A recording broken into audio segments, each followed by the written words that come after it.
Alors voilà ce qu'on voulait proposer, c'est un peu une surprise pour tous nos auditeurs. C'est pas on n'a pas donc effectivement un quatrième manager ce soir, mais on a un comédien qui travaille d'habitude sur scène et qui là n'a plus de scène puisque les salles sont fermées. Et donc j'ai proposé à Mathieu de nous faire, nous prendre, je crois que ça dure 4 ou 5 minutes de notre temps et donc de lui proposer d'être sa scène du jour.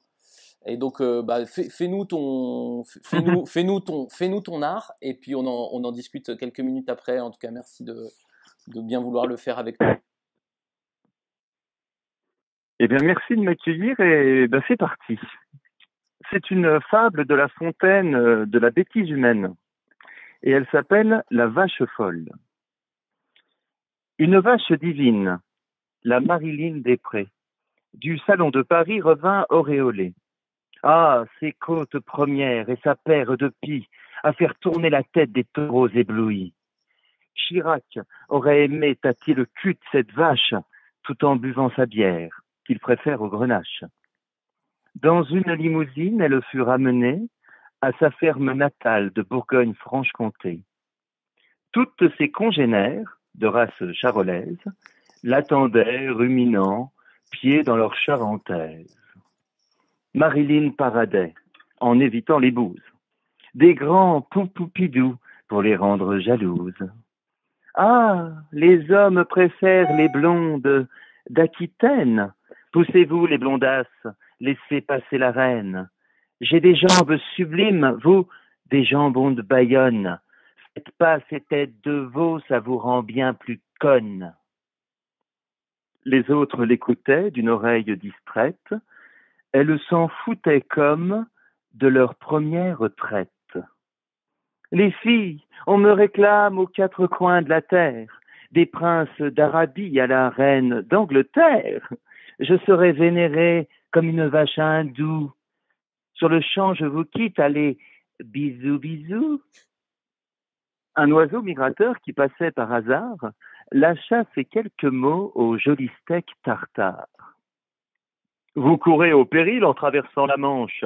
Là-bas, les vaches sont folles, tous les bovins calanches. Quelle histoire de manche. Sachez que j'ai le bras long. Rien ne peut m'atteindre. Je ne suis pas un bison. C'est une épidémie. Personne n'est intouchable.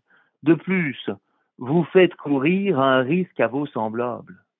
À force de rondes gîtes à tous les grands du monde, vous pourriez bien finir toutes dans un micro-ondes. Oiseaux de mauvais augure, fermez votre clapet. Je fais ce que je veux, c'est là ma liberté. La liberté des uns s'arrête là où commence la liberté des autres. Vous flairez la nuance. N'ayant pas tout compris, elle ne répondit rien. Ainsi, elle partit, bête à bouffer du foin. Quelques semaines plus tard, elle revint toute bronzée. Elle claqua la bise aux copines médusées, mais sous ce doux soleil ramené dans ses valises, se cachait là, tapie, une autre marchandise. La vie reprit son cours, mais à un détail près. Par son comportement, Marilyn inquiétait. Elle tirait la langue, courait comme une maboule, essayait de voler, de pondre, faisait la poule. Elle tomba amoureuse d'un dindon déplumé, mais plus dingue que dinde, elle était folle alliée. Bien vite, elle mourut, le troupeau abattu, par la tristesse d'abord, puis à coups de massue. Moralité, pour son petit confort, ses plaisirs, sa carrière, on préfère sacrifier la santé planétaire. Un virus n'a pas de jambes, mais il s'accroche à celle qui court dans tous les sens sans arrêt, sans cervelle. Donnons un coup de frein à cette course effrénée qui entraîne certains au cimetière d'à côté. De cette guerre de fous, sonnons vite l'armistice, moi, je signe de suite, parole, foi de génie. Voilà. Merci. Merci. Mathieu. Voilà, tu as un public Ah, ça fait du bien énorme. les applaudissements, ça fait longtemps. Voilà, ils sont des millions, mais le problème, c'est qu'on n'a pas le retour son. Tu vois. C'est trop cool, Mais merci. je sens que ça vibre. Je Ouais. sens que ça vibre. Ah bah oui, oui, la France entière. Et merci beaucoup, Mathieu. Juste, je redonne ton nom complet parce qu'il faut que les gens te connaissent. Donc, c'est Mathieu Denis, avec 2 T à Mathieu. Oui, Et tu avais avec 2 écrit, T à Mathieu.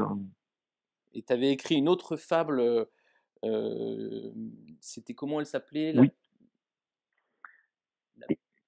elle s'appelait la poule émancipée. Ah oui, la poule émancipée qui plaira à tous ceux et celles L'éma- qui sont sensibles à la cause féminine.